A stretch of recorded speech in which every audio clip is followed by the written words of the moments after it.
Hello and welcome back to Good Game Nation, where we bring you all things TCG. My name is Preston and I'm here with Sam. Say hello! Hello, it's Meta on a Monday. Look at us. Look at us catching up on these offline regionals. We are talking about the Mexico regional that happened at this point a week and a half ago or so. Um, we wanted to jump in and give this one a little bit more attention because we got more lists.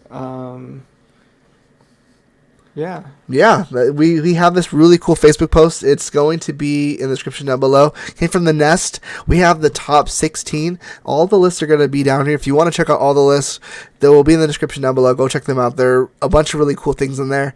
But we are going to focus on the top four. And always here on the channel, we're going to look at first place first. That'll give us a good idea of how the tournament panned out. And one more shout out to Music Droid for hitting us up on our post last Yes. week and helping us get these lists. So thank you. Yes. Appreciate that. Super appreciate it. Yes, yes. And the first deck in All here right. is Whitebeard. This is pretty standard Whitebeard. There's some couple differences in here that definitely are worth talking about. But Whitebeard took the cake. Does that surprise you at all? At this point, it shouldn't. This variation, I think, is getting better, and I think it's going to gain popularity, especially when it did really well in Illinois this same weekend, and it won this tournament. So I believe we're going to see a shift away from Strawbeard, especially if this deck is going to consistently beat Strawbeard. We're going to end up just shifting entirely to Boat, and further prove why we can't play Boat anymore. No! Can't have nice things, You and ruined it. yeah, Japan ruined it for us. But at least this player was able to take home a championship with it, which is great. I love to see that and kind of reinforce and remind us, like, oh, it wasn't played a lot in the West. Yeah, this player showed that it's a problem. So good. It's good to see. Good. I think the interesting here for me is the event cards. I really like these string of cards, these really cheap cards that we could play after a new gate. I think that string of plays is really well. I really like Seaquake at 4. I think this card has been increasing in count the more and more the meta has gone. Squard is a card that we're seeing more as well. I think that's because we are seeing more Whitebeard mirrors than the East did. Kinemon really proved to be a really persistent deck throughout the entirety of set 2, and it doesn't seem like it's showing up, but definitely not in the counts. Dofi has almost kind of met that requirement. So I think in these Whitebeard mirrors, Squard is definitely becoming at least at 2. I don't think you play more because it doesn't have counter power, so it's very, very specific. But I definitely think it's trending up for these matches. And then Mass Deuce Deuce. This is definitely a card that we have seen before at low quantities, but it's here making another appearance. And I'm wondering what you think matchup-wise we're seeing Mass Deuce in a tournament like this. It's probably incredible into Law because it's KO, like to play it, KOing 2K power or less. Lots of Law's characters are going to be super low. And then Zoros and other Whitebeards that are playing, like if any deck that's playing like the Dadan, Curly Dadan, Nami engine, the low drops like Zoro, really good to KO those key cards, get them off the board, stop letting them do good things. Especially into Zoro. Yep. Those cards end up back in your opponent's hands if you can just drop a deuce. Sorry, you can keep going. Oh, that's so funny. That's literally the perfect point. I think we didn't see a lot of Deuce because I think it's poor into Kinemon. I think it's just a 2K against Kinemon, and there was a lot of Kinemon. And I think Seaquake fills that Kinemon requirement a little bit. I think that extra 1,000 power clears a lot more things in that deck. So I really think these combos of cards really prepare for a lot of different decks. So I do agree with you that I think this Whitebeard variation, maybe with plus minus 5 cards, will change here and there, maybe some counts. But I think this is a very good setting standard for standard Whitebeard, not Strawbeard, going forward. The Mass Deuce is really interesting because the deck they did beat to win the tournament was indeed a Law. So I do think that Mass Deuce, especially when we look at the deck, that it kills a very, very large majority, very highly prevents you from hitting that 5, being a very frustrating card. So I do think that Deuce card is probably pretty prevalent in this matchup. Yeah, and the Deuce is an attacking effect that brings his power up. So he's A I think 5. it's a It's a yeah, times it 2 ends up Don. being a 5. Yeah, ends up being a 5, which is a good threshold, especially if you're attacking into characters, especially against a law, and then you're KOing a blocker, which all the blockers are going to be. I mean, there's the law that it doesn't hit, but all of the little chop blockers like Chopper and Beiji are going to be easily taken out, meaning they're getting 2 cards off the board against law, which is going to force them to play a lot more. And I think if you have a deck that you're playing into law that is able to keep their board in check, we're always going to say this: law is hard to play. If you're putting pressure on the law player, they're going to have a harder time staying consistent. And I think this law player saw that there's an option that I have that will stop them from screwing me, and they play the 8-drop kid. I think it's an interesting tech. Uh, Zach played the 9-drop Whitebeard as his high drop tech. This player decided to play a green high drop tech, and you can play it either way. This just ends up allowing you to stall out. In the East, we saw a version of Law that I think won. I think it was the first Law that won, that played Kid into the secret Yamato, so that you could just keep swinging with Yamato, and you had Kid as your massive 8K blocker for any, like, he was a wall. Yeah. So it's cool to see that wall come back up, especially in set 2, which we haven't really seen him show up. No, especially here in the West. I think it was mildly popular in the East. Again, it's a good card into Kinemon, and having those options, because that matchup is winnable but very annoying. So I do enjoy seeing the Kid here. And I also enjoy seeing the X-Drake here. This is another card that was really popular in the East because of Whitebeard. This card kills a lot of those really strong, really annoying vanillas. It almost replaced the restand law completely in the East, but we're a much more aggressive player, so we have to play the restand law. We must attack. So I do like seeing the Drake here. I think this is a good read into Strawbeard. It's a good read into Whitebeard. It's very annoying into Kinemon as well. It's good into all the really popular matchups. So it's definitely a card that I hope we continue seeing in high counts. But everything else here is pretty standard. We're seeing a lot less Zoros in this list. Instead of the replacement is looking like it's a couple high drops. X-Drake is a replacement for the green Zoro, I think. Yeah, the counts Clearly, it's not perfect. And then the starter deck Zoro is a nice tech that only some people play. So yeah. I think X-Drake still fills that requirement. It's obviously different costs, but all of our low drops are red, and we have our high drops green, so we're doing a very clean red into green swap here. We're taking out these 4 drops, which we're having an on-play effect instead of a defensive tool for Dawn, so it's much more aggressive in a sense. So I definitely like seeing these on-play effects in Law. Same thing, same way we trigger Vista, same way we trigger Brook. We're toxically spamming these guys. yeah, it's cool to see a almost completely different top end. At least it feels like the focus is different in this top end from the Illinois deck that won. Go check out that video from last week. So what else do we got? I think we saw 1 and 2. We're going into 3 and 4, right? 3 and 4. Strawbeard. Darn it. You thought it was something interesting, didn't you?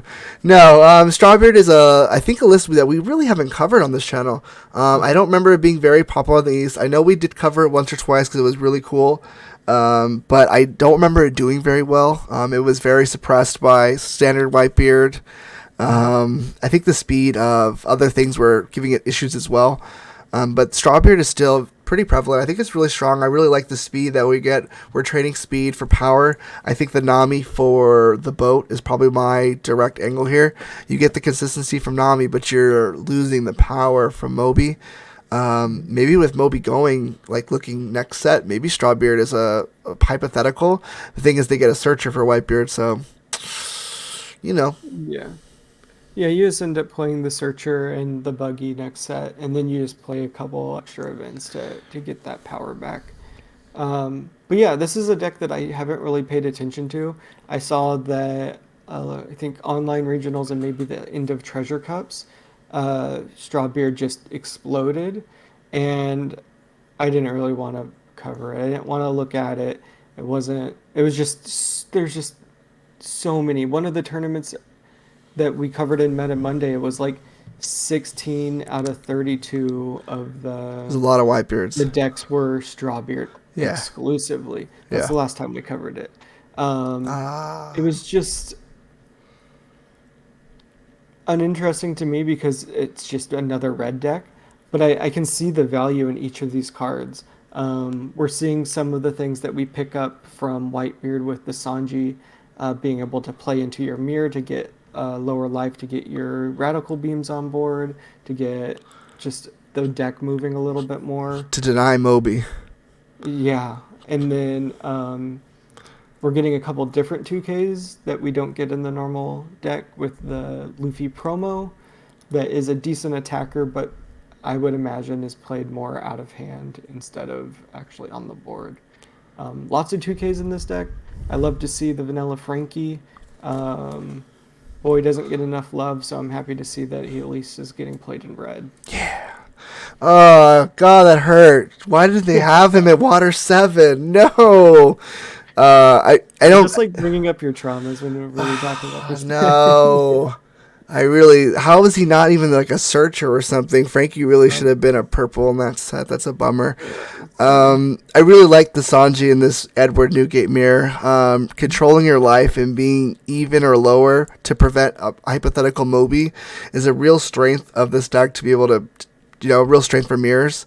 It's real toxic because you're just draining each other's life. But Yeah. if you're preventing Moby, the balance is even and you have speed.